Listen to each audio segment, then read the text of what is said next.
Oke, halo guys, welcome back to Muda Belajar Investasi, teman trading dan investasi kalian. Seperti biasa, hari ini kita akan menganalisa beberapa saham yang bisa kita jadikan incaran untuk beberapa hari ke depan. So, teman-teman jangan lupa untuk subscribe channel ini dan nyalakan lonceng notifikasinya. So, sekarang let's go masuk ke chartnya. Nah, teman-teman, kita lihat nih, hari ini IHSG naik 1% ya.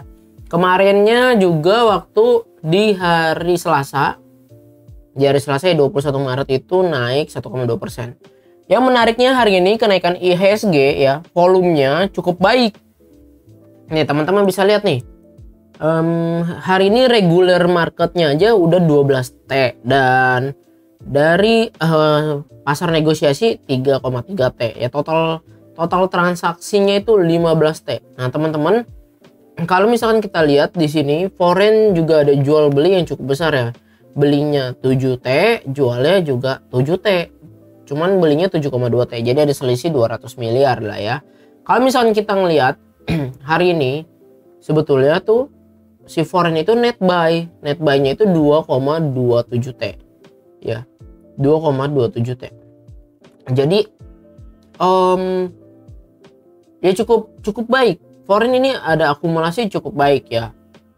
Dan terus kalau misalnya kita ngeliat IHSG seperti ini, hopefully IHSG bisa ngebreak di atas 6.800 ya, nanti soon bisa ngebreak 6.900. Cuman sekarang emang IHSG sedang dihadapi oleh resistance yang cukup besar lah untuk dilalui sama IHSG. Apakah bisa ya, kita nggak tahu, tinggal tunggu hari Senin.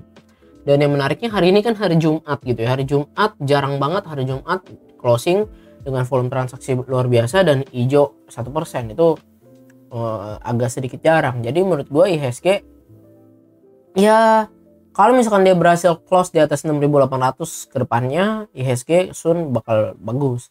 Tapi kita lihat dulu Senin gimana ya. Sekali ini resisten cukup besar buat dilalui. Kalau dari stokastik ini udah berada di area jenuh jual gitu ya, golden cross. Terus juga MACD walaupun di area minus, dia udah kelihatan mau golden cross. Jadi kita berdoa ya buat IHSG, semoga kedepannya bisa makin baik gitu teman-teman. Dan kalau misalkan kita lihat hari ini volume transaksi yang cukup besar ya, dari itu Big Bank ya. Kita ngeliat nih, banking hari ini volume transaksinya gede sekali gitu. BCA 1,5T, BRI 1,4T ya, hampir 1,5, BMRI 1,4, BBNI 800 miliar, Telkom 500 miliar. Jadi kenaikan IHSG hari ini ya ditopang sama Big Bank sini, 4 Big Bank sih udah pasti, dan tambah Telkom ASI gitu ya. Jadi ini LQ45 lah ya yang ngegotong IHSG sampai naik begini. Akhirnya yang terjadi adalah perbankan naiknya luar biasa tinggi gitu teman-teman. So, tapi di video kali ini gue nggak bahas 4 Big Banks itu. Yang kita mau bahas sekarang adalah saham-saham yang mulai ada pergerakan. Apakah kita udah boleh koleksi dia mumpung harganya masih murah atau bagaimana? So, saham pertama yang kita mau bahas adalah Japfa. Nah, ini juga sekaligus ada yang request mau bahas saham Japfa. Jadi saham Japfa ini kan udah turun lumayan lama ya, turun terus, dan ini udah jelas banget, nggak usah digimana-gimana, mata kita semua bisa ngeliat bahwa ini downtrend. Saham ini downtrend. Kalau pertanyaannya apakah udah boleh mulai koleksi saham Japfa? Jawaban gua adalah belum. Ya kalau gua pribadi gua jawab belum. Kenapa? Karena ya udah jelas ini downtrend. Tanda-tanda reversal pun belum ada patternnya. Ya belum ada pattern Japfa reversal gitu. Jadi nggak usah gimana-gimana. Walaupun stokastik yang emang berada di area jenuh jual dan mau golden cross, cuman ini kenaikannya cuman sementara aja. Paling mentok juga dia bisa ketahan sampai di 1220-an. Jadi apakah udah boleh beli? Kalau gue pribadi gue nggak tertarik sama Japfa ini gitu teman-teman. Pertama dia downtrend, terus momentumnya juga belum ada gitu ya, pattern reversal belum ada. Ya mungkin kalau emang dia wayanya naik ya, harusnya naik ya, dia mesti at least ya, dia mesti ngebreak 1300 gue baru mulai lirik Japfa. Karena ngeliat historical patternnya, dia selalu kalau dia bergerak masih di bawah MA 200 dia akan terus turun ya. Seperti itu. Nah, foreign sih emang ada akumulasi cuma 3 miliar teman-teman. Nah, kalau misalkan kita mau ngomongin fundamental, ya coba kita cek ya fundamentalnya Java. Cuman kalau ngomongin fundamental ini video bakal jadi panjang. Semoga teman-teman ya betah ya. Kalau misalkan teman-teman suka juga boleh di like ya video ini supaya bentuk supportnya ke gua gitu. Oke nih, kita ngeliat nih ya income statementnya quarterly. Kemarin kan Java udah keluarin tuh laporan keuangan kuartal 4. Teman-teman lihat revenue Java itu ya begitu-begitu aja, 12 triliun, 12 triliun, 12 triliun, 12 triliun, 12 triliun. Ya kan? Dan kalau kita ngelihat laporan keuangan kuartal keempat jelek. Kenapa dia kemarin turun berkali-kali? Karena ya jelek lah ya, minus 29 miliar. Ya. Minus 29 miliar, coy. Ya, kuartal ketiga masih profit 318 miliar. Kuartal keempat minus 29 miliar.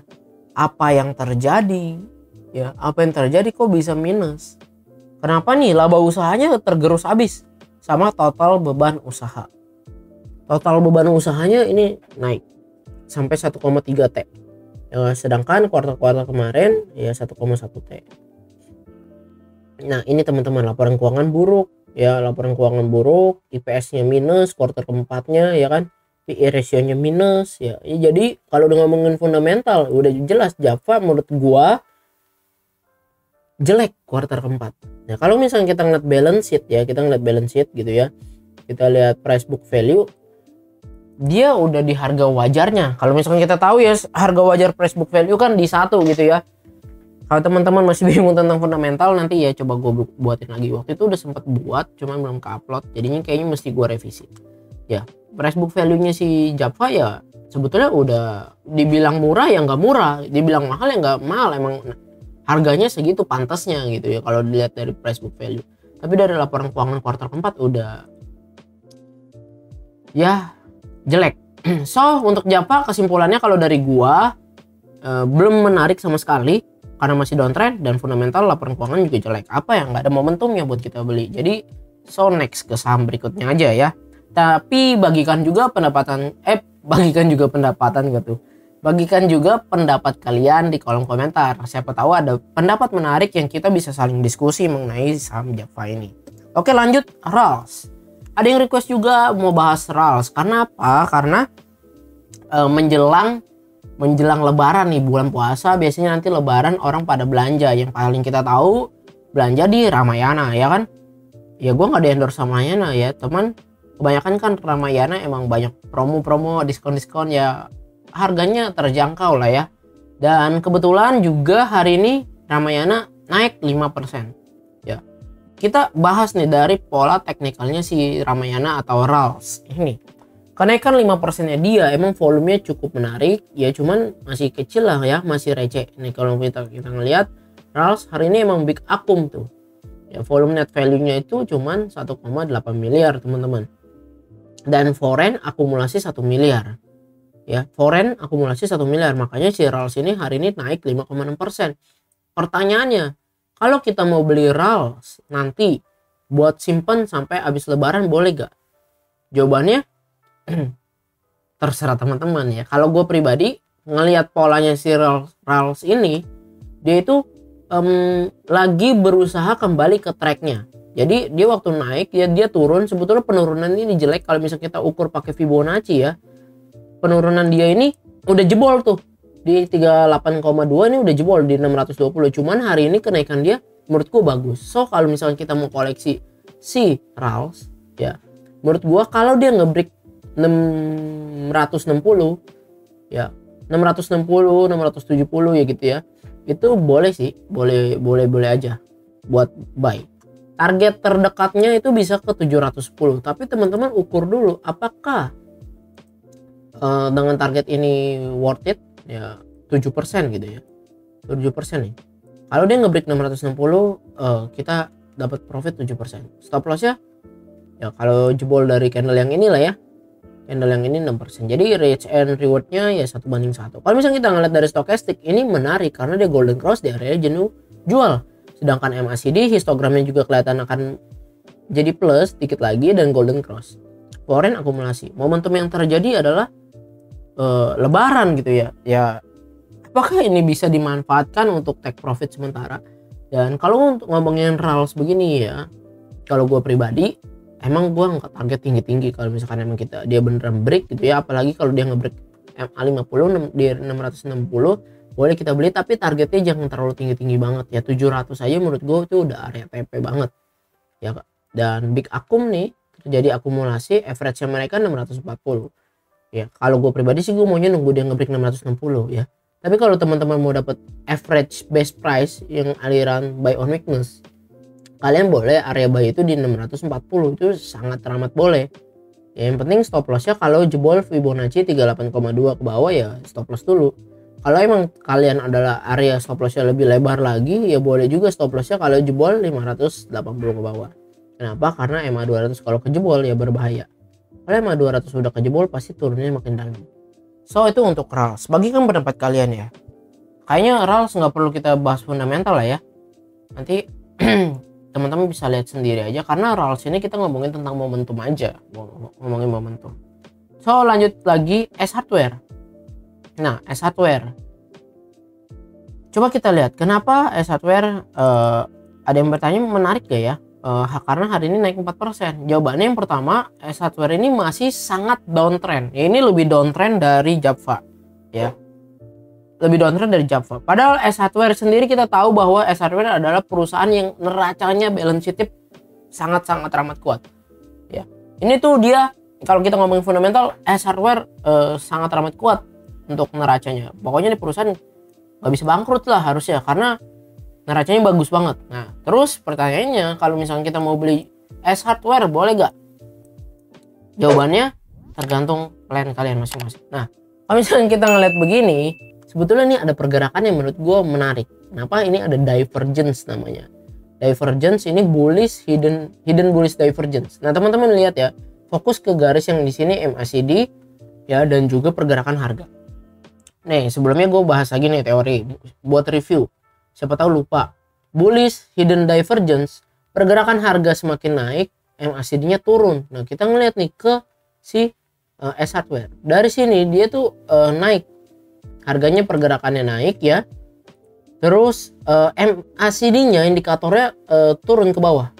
Jadi dia kayak bikin toa gitulah. Itu namanya hidden bullish divergence. Dan kalau misalnya kita ngeliat dari teorinya hidden bullish divergence, kemungkinan besar dia berpotensi naik ke high paling tinggi selama divergence terjadi, yaitu di mana? Di 550. So untuk kalau misalnya kita ngeliat teori hidden bullish divergence, S hardware ini berpotensi bisa sampai 550.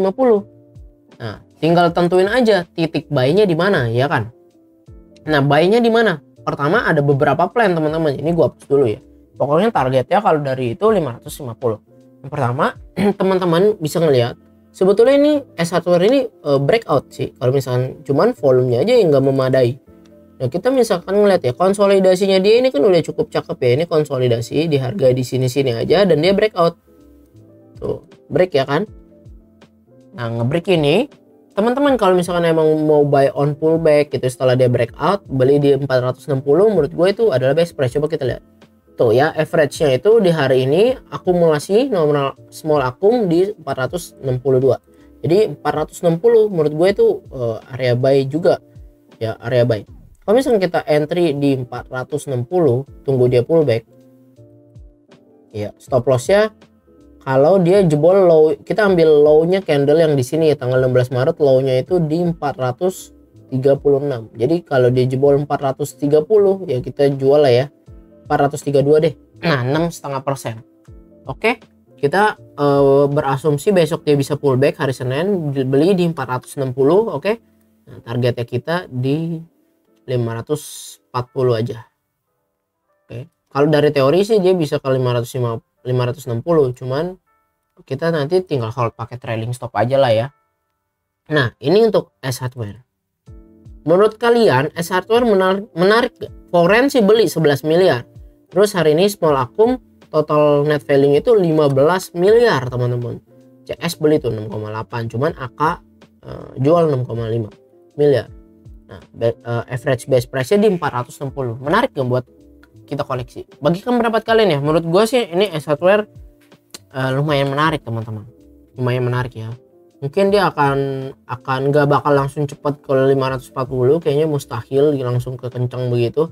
Kemungkinan besar dia akan konsolidasi lagi nanti di area 490-an lah, karena di sini ada resistance yang cukup kuat, EMA 100, EMA 20 dan EMA 50-nya.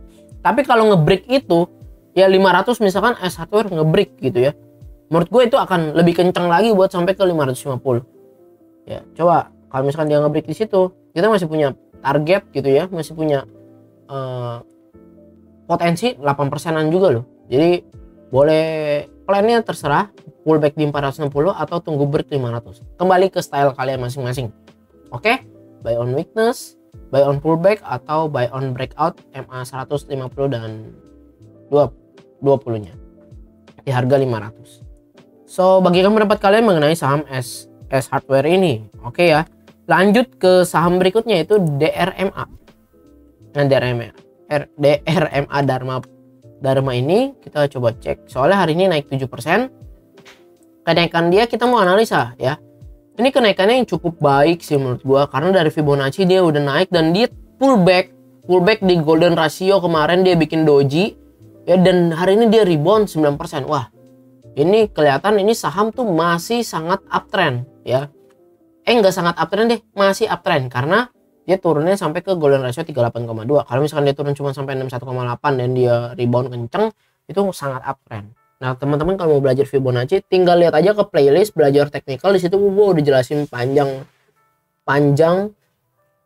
nggak panjang banget, tapi pokoknya itu detail lah ya buat teman-teman belajar Fibonacci. Teman-teman tinggal cek aja. Nah ya, ini untuk Dharma ini menurut gue ya cukup baik ya. Kalau misalkan melihat dari Fibonacci ini, doji terjadi hari ini naik 9%. Nah, yang jadi pertanyaannya, boleh beli gak? Nah, kalau jawaban gua, boleh. Tunggu dia ngebreak 800. Kenapa sih mesti 800? Karena dia hari ini high-nya 795. Kita mesti ngelihat dia punya momentum gak, punya kekuatan gak buat ngebreak 805 lah. Kenapa? 805, iya begitu, 805. Ini kan ada high-nya di 2 Maret itu 805. Lalu di 3 Maret dia di 810. Close-nya di harga 800. Jadi itu adalah resistance yang kalau dia break itu menurut gua kencang banget sih.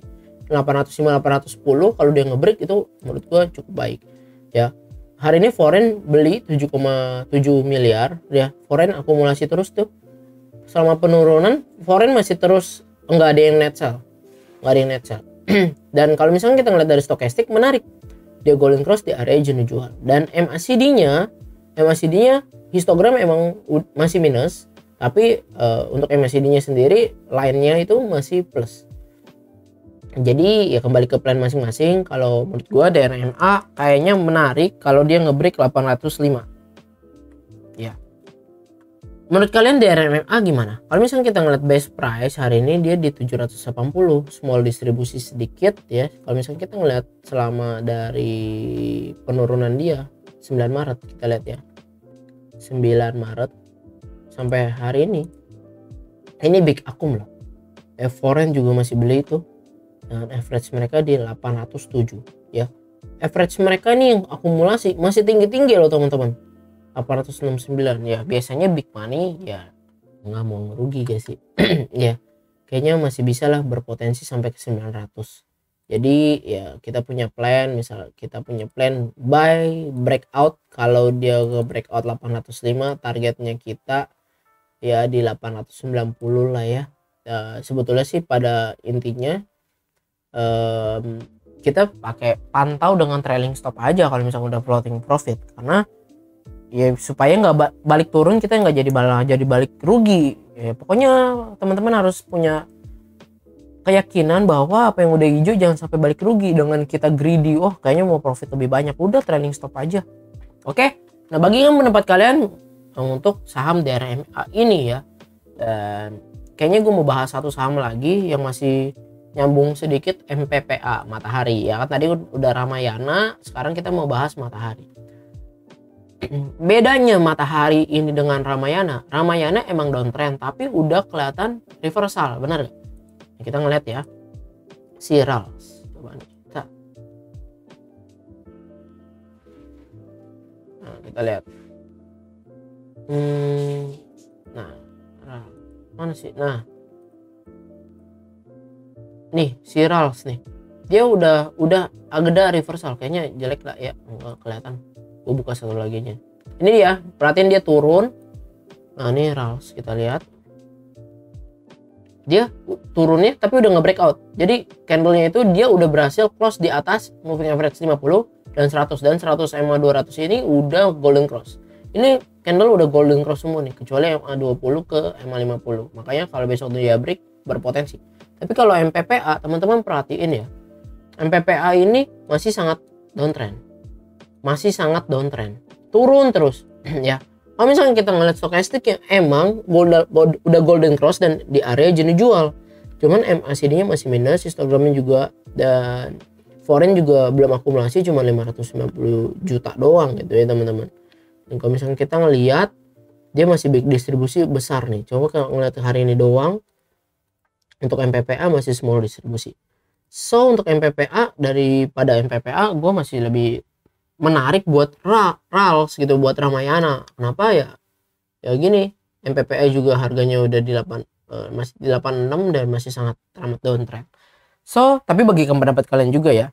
Dan teman-teman, disclaimer on ya, analisa ini semuanya kayaknya udah cukup untuk hari ini. Semoga analisa ini bisa membantu buat teman-teman mengambil keputusan nanti di beberapa hari ke depan, terutama hari Senin. So, teman-teman kalau misalkan suka, mohon bantuannya untuk like video ini dan juga subscribe channel ini supaya teman-teman dapat insight setiap hari. Thank you semuanya, see you in the next video, bye bye.